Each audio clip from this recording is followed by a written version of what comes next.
Amanda Carter and her sister were out on the town celebrating her 22nd birthday, but the cheer would turn to despair when Amanda failed to come home.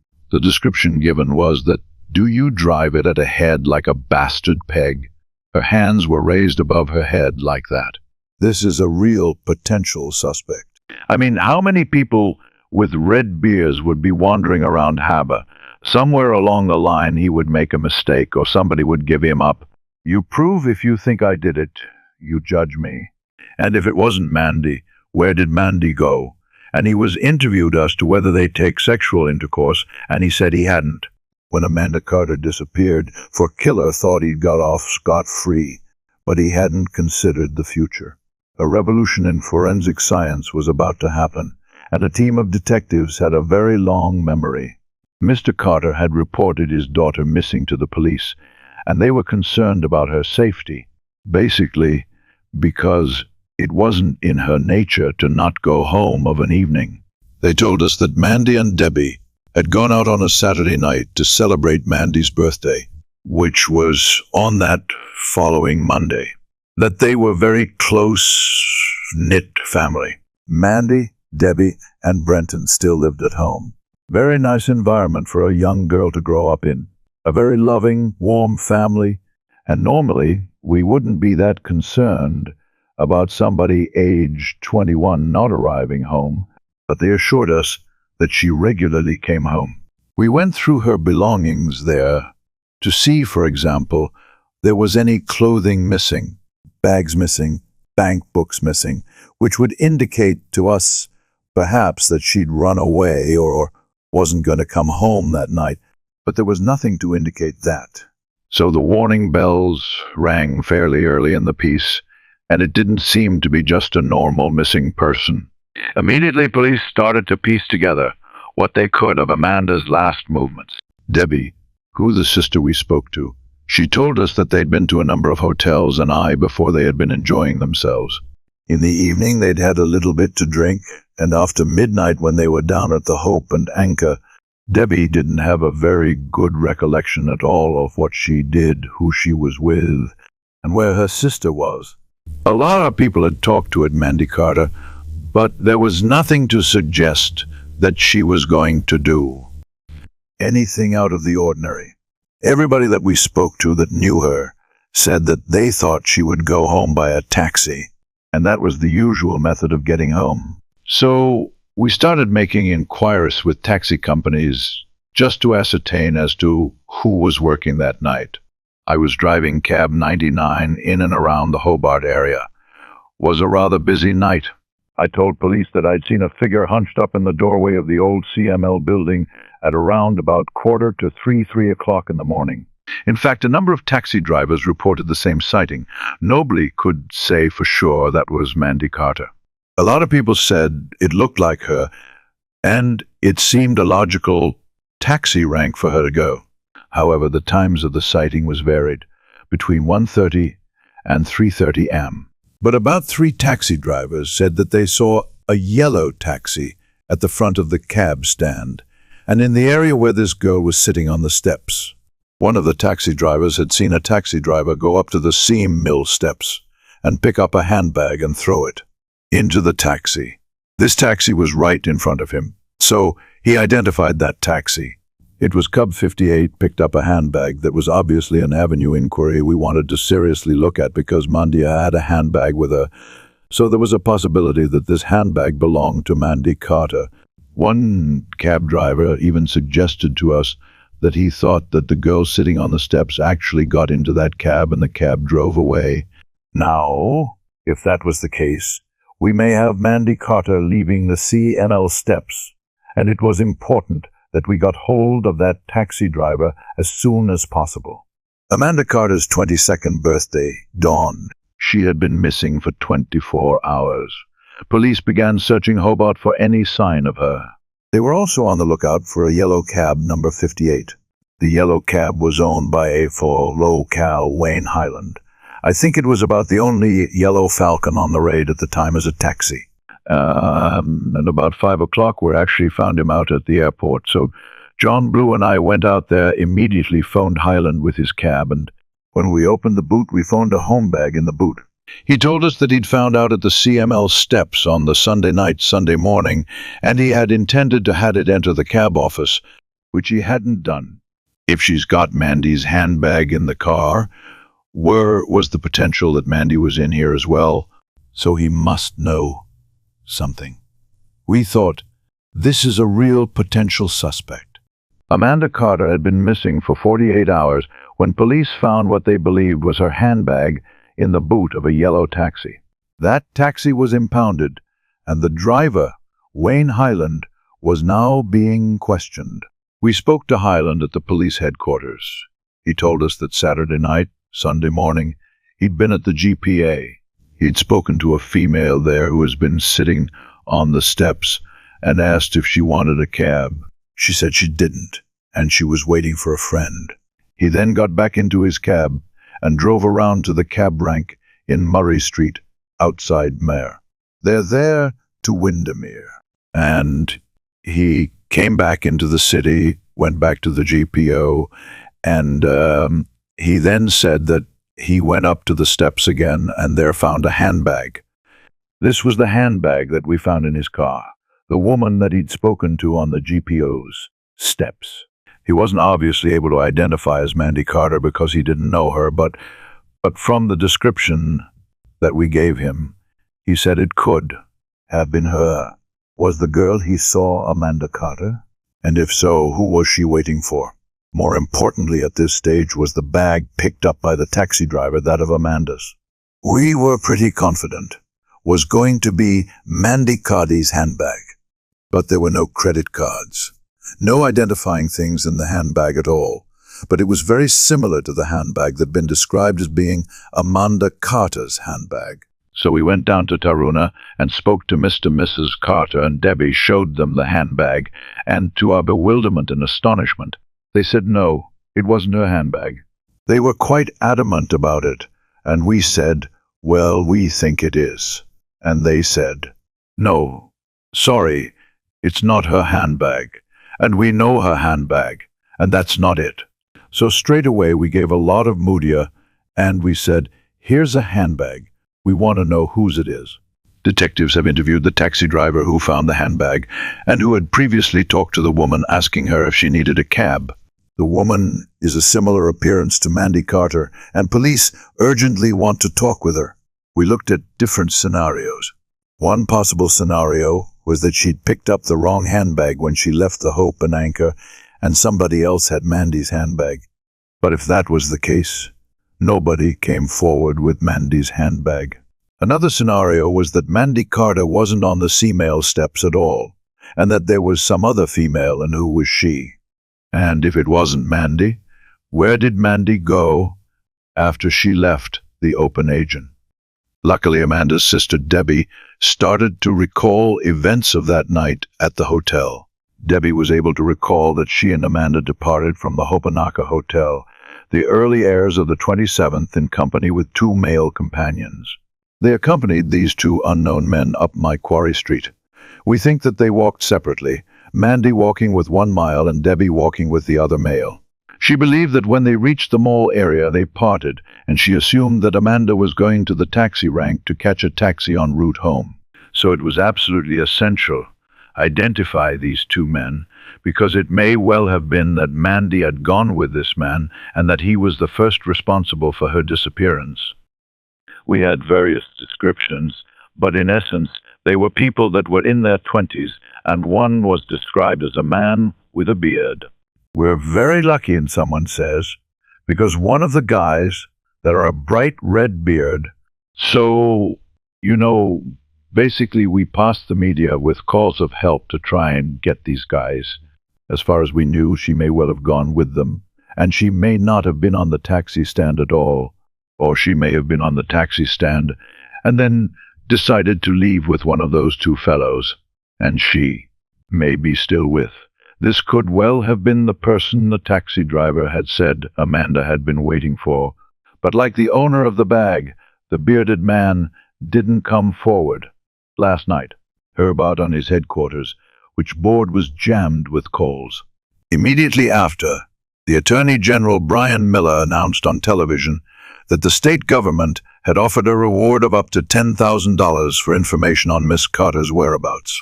Wild rumors began circulating with Amanda sighted all over Australia. We had a report that she may have gone to Keynes with the next boyfriend, that with people saying she was a drug runner. We had reports that she was at Swansea on the east coast of Tasmania in a log truck. She'd gone to Queensland with a beaky gang. We had various clairvoyants ringing up and saying, well, we can tell you where she is.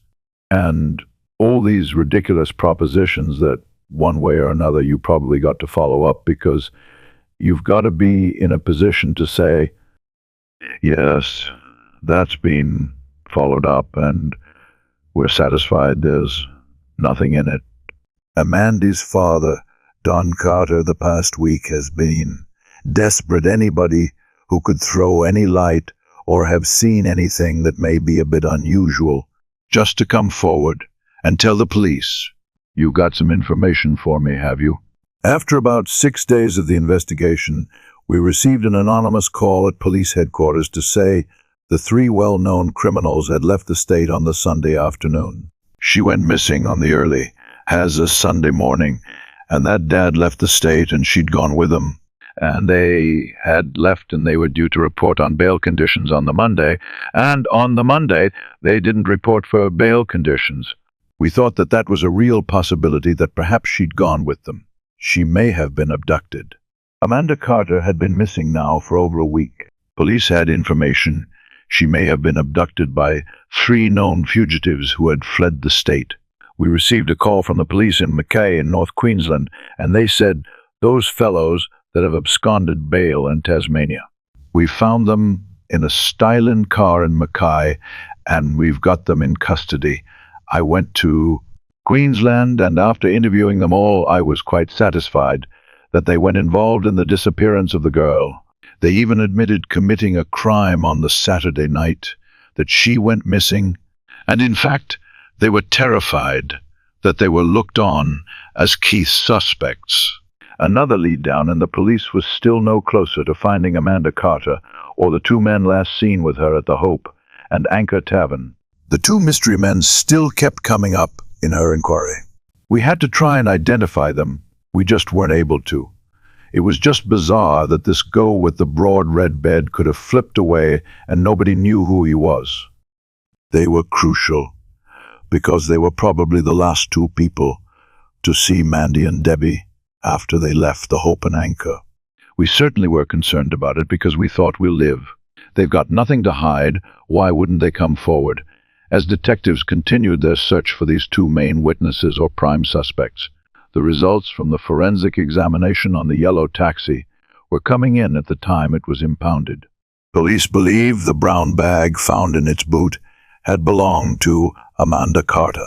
The taxi was being examined as a missing person case. We were looking for any evidence for Amanda Carter being present in that taxi. I collected a Fanta can on which we were looking for saliva of an empty can, so someone had obviously drunk it. And there was a tartan rug which was in the boot, which was taken for human have harbors or any contact which might lead us to where we're looking for the missing person. On the right-hand side, on one of the Ludgard ornaments, there was a small amount of what looked like reed material. We couldn't find anything to connect Amanda Carter to that particular taxi, but in the middle of the back seat, the forensic people found a stain. And when we asked them what it was, they described it as a seminal stain, suggesting to us that somebody had either masturbated on the back seat or that somebody had had intercourse on the back seat that had taxi. The scientists basically thought that stain must have been reasonably recent, because if it had been a taxi, people don't coming in, out the taxi, and it would eventually disappear. So it needed some sort of explanation. Hyland was interviewed about that as to whether they take sexual intercourse, and he said he hadn't. And he was even asked us, for example, had he masturbated, and he also said he had, and he said that he was the only one that drove the cab, so chances are that he was the contributor. so it was important to try and get his blood groupings. So we asked him for his blood, and he refused to get it, which he was quite entitled to do on my aid as well. The stain in his refusal to give blood rang alarm bells, but his Olivia taking his last passenger to Windermere in the early hours of Sunday morning checked out.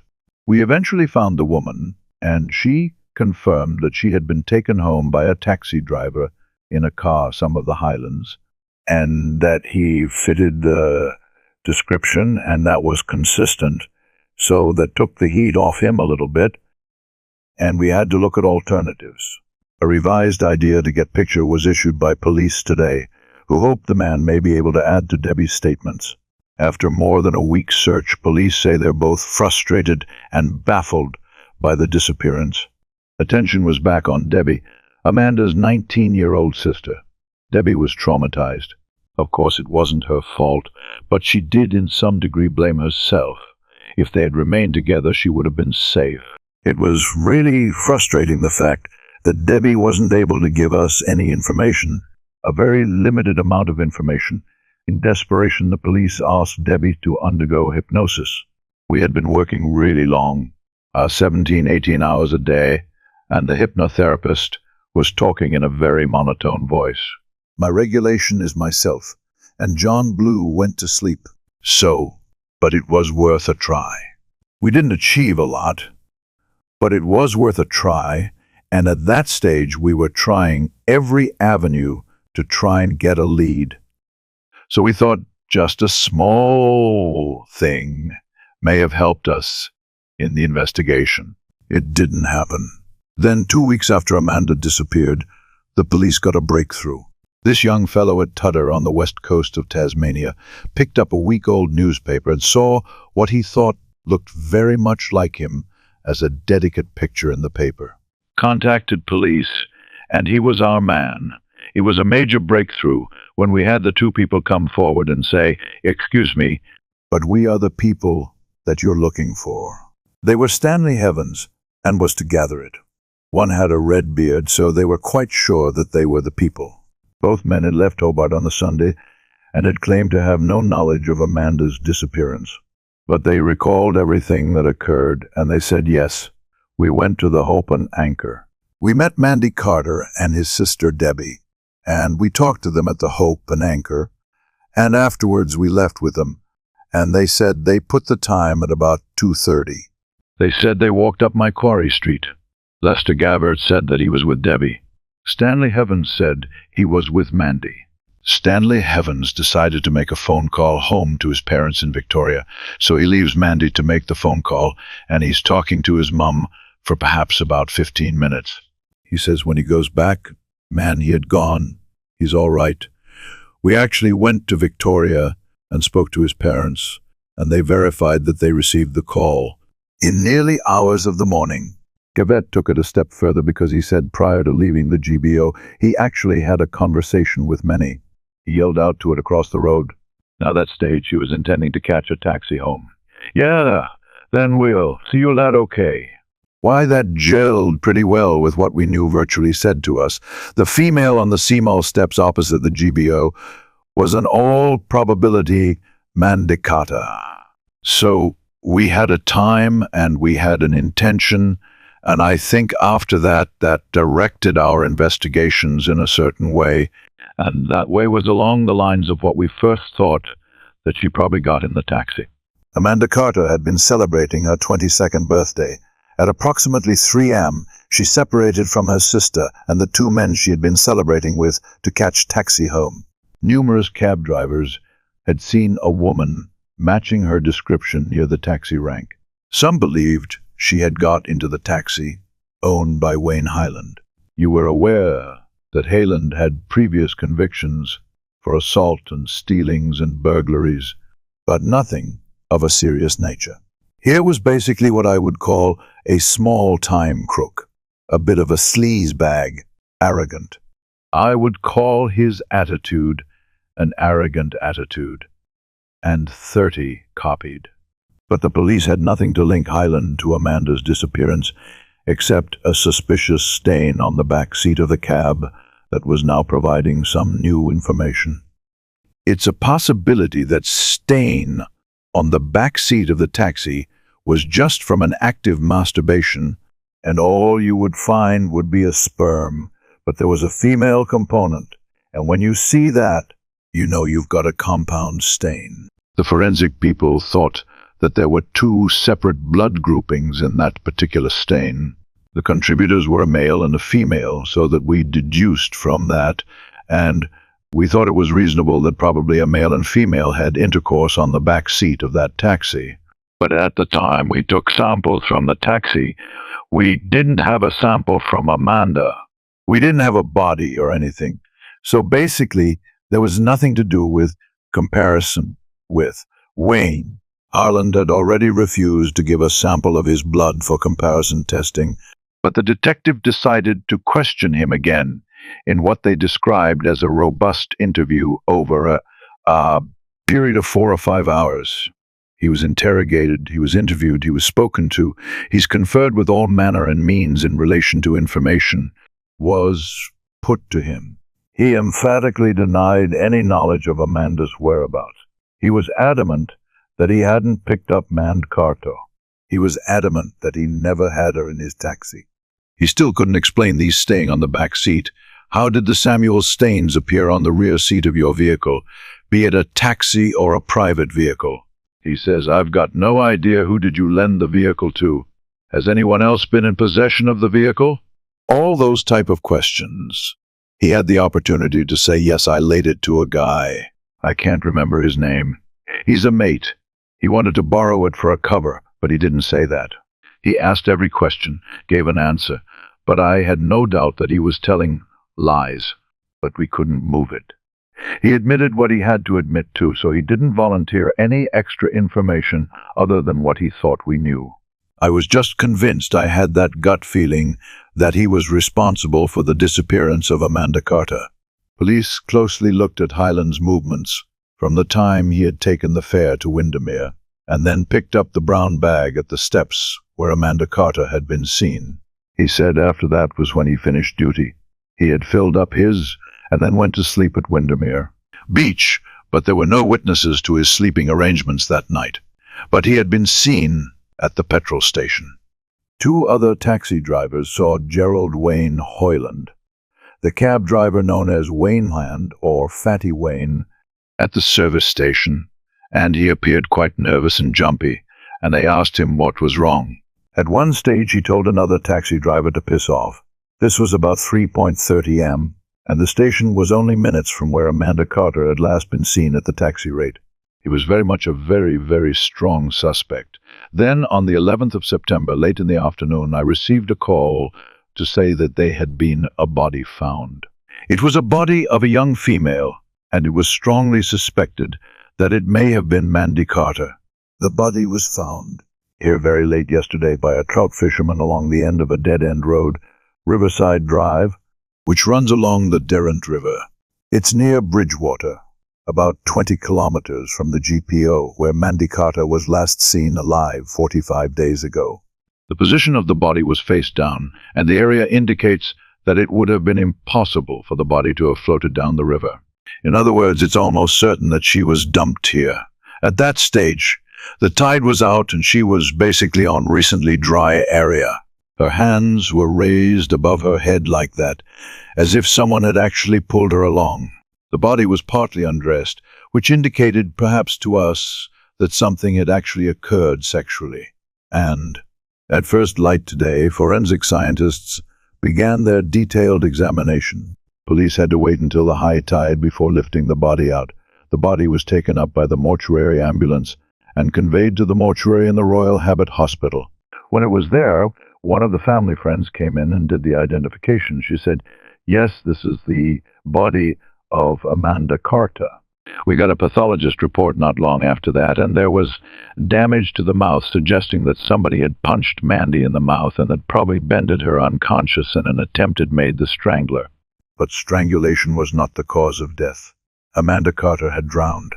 As she breathed in the waters of the Derwent River, tiny organisms called diatoms were also inhaled, and these were found in her internal organs at the autopsy. Was her drowning an accident or murder? It seemed to me that there was a distinct possibility that her head had been forcefully held underwater because of the position of her hands. But who had dragged her into that spot? As a routine, vaginal swabs were taken. On examination of the slides, we found semen present. The most heaviest concentration was in the high vaginal area, and that's not surprising it, because she was face down with the tide coming in and out. The high vaginal area was protected from the water by the air pockets, and that's why we found some reasonable evidence. But at this point in forensic technology, there wasn't enough sperm in the sample to do any testing, and they still didn't have blood from their main suspect to compare. So for now, detectives would have to rely on old-fashioned footwork to find the evidence. They needed to put Wayne Highland at the crime scene. Is there anybody that they see in this area? Here, any cars I've seen over there, any fishermen they know do primary? A lot, because it's a fair bit. Because I've ever done the ear, there's got to know the area. We spoke to all the local people as to vehicles that were going up or down Riverside Drive, and we had a number of reports of cars in the area, had some reports of taxis.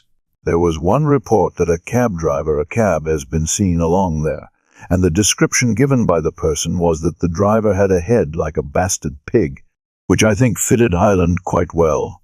When Mandy Carter was last in alive after going to a disco on July the 27th, she told friends she was going to take a taxi home.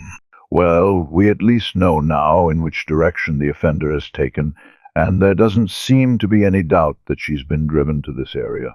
We also did a lot of work with Holland's car, with the dirt that was found under the mudguard, and the best we could do was that it was similar to some of the red dirt that was up in that particular area, but unfortunately, they couldn't say it is the same. And the grass was similar to some of the grasses that were in the general Bridgewater area. So we couldn't definitively say, yes, that grass or that dirt came from that area just north of Riverside Drive. It was frustrating because we were very keen on solving this through forensic science. We thought that forensics could tell us something. We thought that we would get something from that crime scene that would link us to Highland, but we didn't. The best we did from the crime scene was some of the witnesses that said that they saw a cab coming and going, and a description of a person in a cab that generally fitted Highland. So once again, police questioned him, but this time they took him to the crime scene. He agreed to do this. He was very pleasant. The idea of taking him at night was to obviously catch him off the guard. We spoke to him there, and he at that stage said yes, he had been there. He said yes. So, he quite often fishing drove the taxi in this area. And you got to accept that because of an area where you would go fishing, in an area where you drive your taxi. But he was adamant that he hadn't gone up there on the night in question, that he hadn't taken Mandy Carter. And I can't tell you any more about it than what I've told you the last 2 or 3 times you've interviewed me. We had a circumstantial case, and I knew it, and I suspected he knew it, and he wasn't giving too much away. He didn't move. You prove it if you think I did it, charge me. He then claimed he was being harassed. I suppose to some extent he was, but I don't call it an harassment. It was an investigation and had to continue. And I remember saying to him, you want to get used to it, because there'll be more of these interviews, because we made it quite clear to him that we had no doubt in our and in the minds of all the other detectives that he was responsible for the death of Amanda Carr. 8 months on, the inquest into Amanda's death was underway, with most of the attention focusing on the Seminole stain in the back seat of the taxi. The swab from the back seat of the taxi showed both Group A and Group B, but it was very difficult to allocate whether the female component was A and the male component was B, or whether the female component was B and the male component was A. Blood from Amanda's body had been classified as Group A. but the red cells were broken down and the result was suspect. To confirm that the result that we got from Amanda Carter was a true A, we then examined the blood from the family. We established with a reasonable probability that her blood group type was A, so the A component on the back seat of the taxi could have been Amanda's, but was Wayne Highland's blood group B. Now, the problem we'd had all along was that Highland had refused to give us a sample of his blood. So we devised a bit of a plan. After talking to John Presser, who said that he could get blood groupings from cigarette butts, saliva, and cigarette butts, I gave him a cigarette out of my own packet and watched what he did with the stub, and I got hold of the finished cigarette and put it into an exhibit bag. And from that, forensic people were able to determine his blood grouping from his survivor. The conclusion was that his blood grouping was the same as well. The blood group was in the seminal stone, but that evidence was not available to the court at the end of the proceedings. All it could be noted was that a female with blood group A had intercourse in that taxi. It didn't exclude Amanda, but it wasn't 100. I couldn't determine to the satisfaction of the magistrate that the Mantecato had actually been in that taxi. The coroner gave an open finding that the 22-year-old's death was by drowning caused by persons unknown. So we basically put the evidence in the deep freeze and sat on it until we could find some better way of working out what the evidence could tell us. We were somewhat despondent. I suppose we hadn't solved the case. We all knew the family quite well. We constantly said to them, "We all solve this case. We think we know who did it, and we will solve it." But of course, at this point in time, we hadn't solved anything. But in 12 years' time, things would be different, and Lupo Prince and his antagonist would meet again. After a night out on the town celebrating her birthday, Amanda Carter never made it home. 6 weeks later, her body was found dumped on the banks of the Dermont River.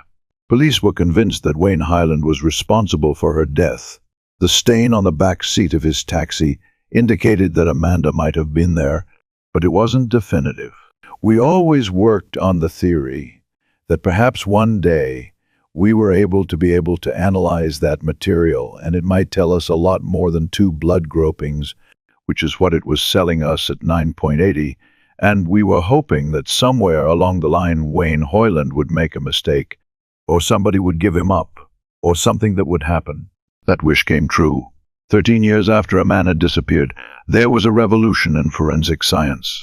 We became aware of something called DNA that had been applied in criminal cases in the UK, which was able to tell you a lot more than blood groupings. It was like a genetic fingerprint. That was very exciting for us because we thought that there may be a possibility that could yield a profile of possibly the people who were contributed as to the seminal stain that we had. Swaps from that stain and a man of Carter's blood were now taken out of the deep freeze and sent to a scientist in Melbourne for testing. Could this cold case now be solved? He got a result from the swamp, from the back seat of the taxi, that showed an Amanda Carter contributed to that stain, and the probability that is her 1 in 140,000. It meant that, statistically speaking, there was a strong probability that her DNA was in the seminal stone.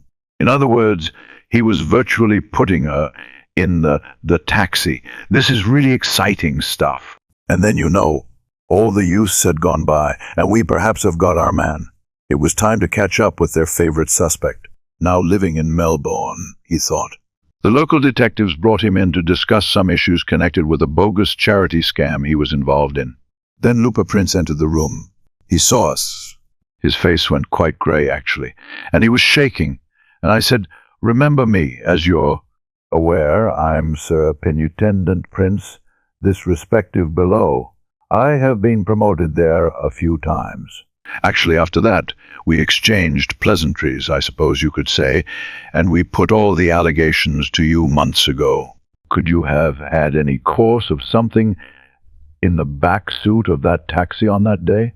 I have no idea about that time. No, I don't remember. Have you ever masturbated in the backseat of your taxi, the taxi that you had in 1980? We could. You have done much about it's a long time ago. I have no idea. Know that I mean you would know. I think most people would know whether they were masturbated in the car. No, I really can't remember. Did you solve Amanda Card? No, I didn't. Did you kill Amanda Carr? No, I didn't. The forensic evidence was then put forward. Forensic tests indicate that the stain contained the mixture of both sperm and the giant of fluid. Those tests indicate also that part of the stain is consistent with what we call the DNA of Amanda Carter. Can you offer any explanation for that? No, I can't.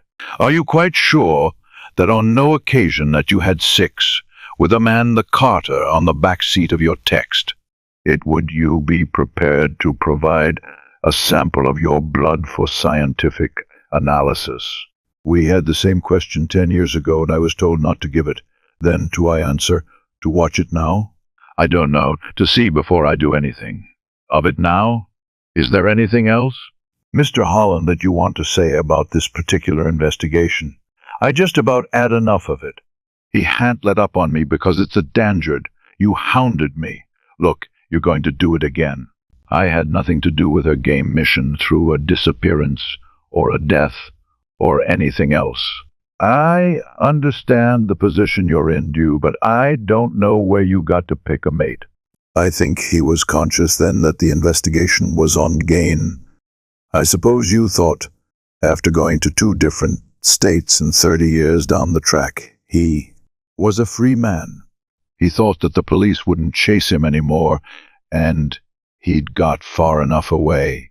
But the fact is he had. At the end of the day, we charged him, and we extradited him back to Tasmania by Rain Don Carter, and I told him that the family were very relieved.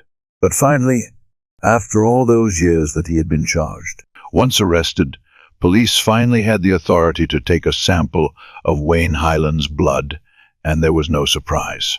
His DNA fingerprint was clearly seen in the compound stain from the back seat of his taxi. Gerald Wayne Highland has pleaded not guilty to the murder of a man in Carter honor. About July 27, 1980, Crown prosecuted Amian Bug told that his case would involve evidence based on DNA testing far advanced to the forensic tests available at the time of the original investigations. The trial proper began this week, but today it took an unexpected twist. About 3 days in the trial, Damien Bug rammed home.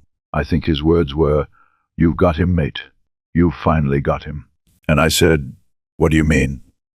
And he said, "Look, this is the situation that approached me, and they are offering to plead guilty to manslaughter." The murder charge was then read out again, and after hearing it, Halen said, "I'm not guilty of murder, but I am guilty of manslaughter." The Director of Public Prosecutions, Damien Bug, told the court Highland tried to undress Miss Carter in the back of his taxi while she was dozing off. The thanks for the prosecution were that Highland had been working that night in his cab. Had he gone to the CML cab stand, Amanda Carr was on the steps that she probably got in the taxi and fell asleep. He got out of the taxi and picked up the handbag that was still sitting there where she was.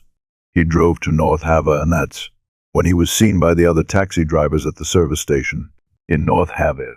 He then continued on out to Bridgewater, and he went to Riverside Drive.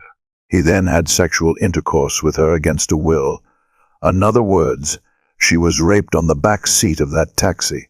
After he committed the crime, he then tried to strangle Amanda Carter and may well have held her head under water, and as a result of his acts, she died of drowning, and they pleaded guilty of those facts. Wayne Highland was sentenced to 6 years for rape and 10 years for manslaughter.